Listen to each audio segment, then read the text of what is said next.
10.5 പവനിൽ കൂടുതൽ സ്വർണ്ണം ഉണ്ടെങ്കിൽ ഒറ്റ തവണ മാത്രം സക്കാത്ത് കൊടുത്താൽ മതിയോ? അല്ലെങ്കിൽ ഓരോ വർഷവും കൊടുക്കണോ? 10.5 പവൻ 85 ഗ്രാം എന്ന് പറയുന്നത് സ്വർണത്തിന്റെ നിസാബാണ്.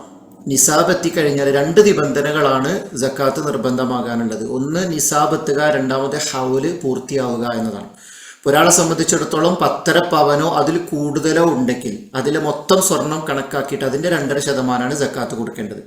അതായത് 85 ഗ്രാം സ്വർണം ഉണ്ട്, അതിൽ കൂടുതലുണ്ട്, ഇപ്പോൾ 90 ഗ്രാം അല്ലെങ്കിൽ 15 പവൻ 20 പവൻ എത്ര ഉണ്ടെങ്കിലും 10ക്ക് മുകളിൽ എത്ര പവൻ ഉണ്ടെങ്കിലും അതിന്റെ 2.5% ജക്കാത്തായിട്ട് കൊടുക്കണം. അത് ഒരു തവണ നമ്മൾ കൊടുത്തു കഴിഞ്ഞാൽ പിറ്റത്തെ വർഷം വരെ അതിന് ജക്കാത്ത് കൊടുക്കേണ്ട കാര്യമില്ല.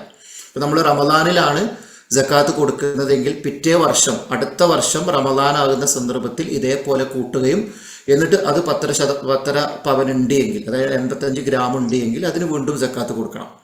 അങ്ങനെയാണ് ഓരോ വർഷം പൂർത്തിയാകുമ്പോൾ ഹൗല് പൂർത്തിയാകുന്ന സന്ദർഭത്തിൽ അതിന്റെ നിസാബ് എത്തിയിട്ടുണ്ടെങ്കിൽ അതിന് ജക്കാത്ത് കൊടുക്കണം. അതല്ലാതെ ഓരോ മാസവും ഓരോ തവണയും ഇങ്ങനെ കൊടുക്കേണ്ടതില്ല. വർഷം പൂർത്തിയാകുന്ന സമയത്ത് ചിലപ്പോൾ ഒരു പക്ഷേ ആ 10.5 പവൻ പിറ്റത്തെ അടുത്ത വർഷമാകുമ്പോൾ നമ്മളെ കയ്യിൽ അത് ഉണ്ടായിക്കൊള്ളണമെന്നില്ല. ചിലപ്പോൾ അതിൽ കൂടുതൽ ഉണ്ടാവാം, ചിലപ്പോൾ കുറവുണ്ടാവാം.